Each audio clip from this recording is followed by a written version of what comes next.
The value of a conference isn't what you heard in the ballroom. It's what changed when you got back to work on Monday morning. A good idea is not a strategy until someone actually owns it, until someone supports it, and someone actually puts it into practice. All that and much more is coming up next on TiPS, Today in Public Safety.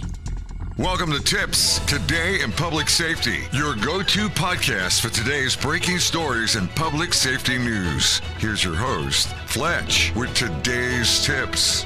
Welcome to TiPS, Today in Public Safety. This is Fletch. I'm a NEMA certified ENP, and every Monday, Wednesday, and Friday each week, I bring you the important discussions around public safety and emergency communications. Welcome to Monday. I hope you had a great weekend. Lots of folks are coming back from APCO this week, and they're full of new ideas, new contacts, a bagload of brochures, notes, and business cards, and a whole bunch of stuff that they want to look into when they get a minute. And that's one of the great values of getting people together in an industry. Not only do you get to see what others are doing, but you get to hear about technology that you might not have considered. You meet peers that are dealing with the same problems, and you get to share with each other how you deal with it. Everybody comes home totally energized, but then Monday happens. As soon as you get back, the emails are waiting, the call volume's not any lower because you went to a conference, none of the staffing problems solved themselves, and nobody magically increased your budget while you were gone. And if you're not careful, all those great ideas that you heard about end up right next to last year's conference folder, getting dusty on a shelf until someone discovers it 6 months later. So today I want to talk about something simple. The conference is not the implementation plan.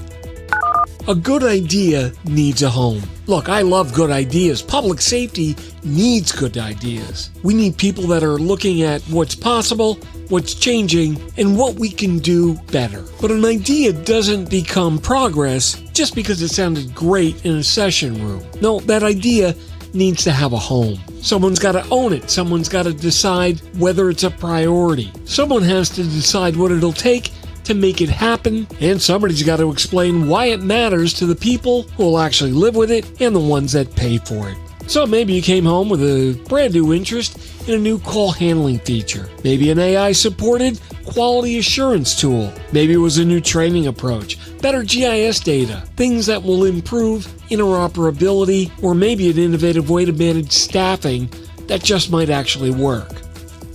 Great, but don't try to do all of it. No, dig through that pile and find the one thing that's got real operational value and then take the first step. Not the 10th step, just the first step. Set up a meeting. Identify who's the owner. Document what that problem is that you're trying to solve and ask what success would look like 6 months down the road. Map out all the things that have to happen before you spend any money, write a policy, or ask people to change the way they work.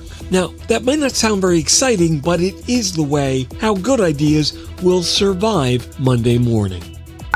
The console is the final test. I think one of the biggest mistakes the industry makes is that we decide that something's ready because we saw it in a demonstration. Yeah, vendor demos are supposed to go well. All those presentations at the conference are supposed to make sense. And a pilot project can look beautiful when everything is controlled, but the final test is always the console. Is it usable by the telecommunicator in the middle of a difficult call? Can the supervisor actually understand what that tool is telling them? Will it improve the decision, reduce the workload, or clarify the information? And does it actually help the right thing happen faster? If the answer to that is no, then that tool's not ready. But that doesn't mean the technology's bad. It just means the implementation isn't finished. You see, the biggest mistake people make is that the people working the console shouldn't be the last group you tell about the change. They actually need to be among the first group that you ask. They're the ones that are going to see the gaps. They feel it. They're going to ask the questions that nobody else asked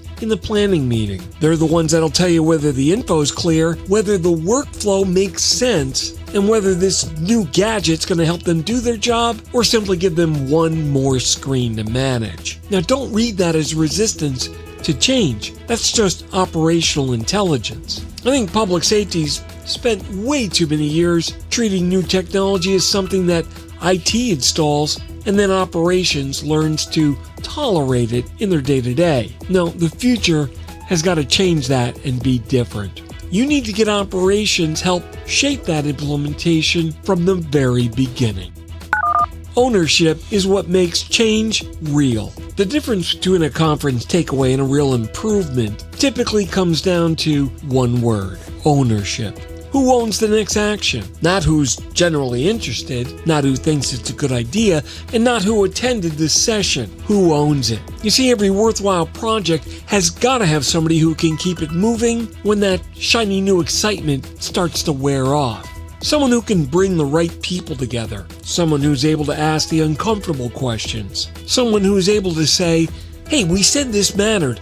What are we doing about it? And that doesn't mean that just one person has got to do all that work. It means that one person is responsible for making sure the work doesn't disappear. And once you have that ownership, it needs a clear first action. If you're the one that came home from a conference and you've got something that you actually believe can make your center better, don't just sit there and let it live in your notes. Document and expand on the problem that it solves. Write down that first conversation that needs to happen. Put a date on that conversation and invite the people who are going to be affected by it. That's how you take an idea and turn it into a plan. There's nothing wrong with coming home all inspired. In fact, public safety needs more people who are willing to be inspired by what's possible. But inspiration alone isn't what improves a peace app. It's the implementation that does. The bottom line. Look, the conference might give you the idea, but operations is where you prove that that idea was worth having. Pick the right idea, give it an owner, bring the people that are at the console into the conversation, and then take that first real step. That wraps up this episode of TiPS. Today in Public Safety, this is Fletch. Thanks so much for listening. We'll catch you next time. Take care. Hey, it's Fletch. Thanks so much for joining me today. I really hope you learned something new. Please remember to like and subscribe so you'll be notified of all of our new episodes. TiPS publishes 3 times each week on Monday, Wednesday, and Friday mornings at 8 a.m. Eastern. You can also listen to or read my blogs and other long-form content at fletch.tv, and my professional website with all my contact information is at fletch911.com. Once again, thanks so much for spending some time with me, and if you're in public safety, as always, thanks for what you do every single day. We'll catch you later. Take care. You've been listening to TiPS, Today in Public Safety, your go-to podcast for today's breaking stories and public safety news. Hosted by Fletch and available every Monday, Wednesday, and Friday. Catch past episodes on 911tips.com. I am Spider Harrison, the official 911 voiceover dude. No small animals were harmed in the making of this podcast. However, it may contain peanuts, or peanuts may have been used in its production. This content is void where prohibited or expressly forbidden by law. And by the way, I said peanuts.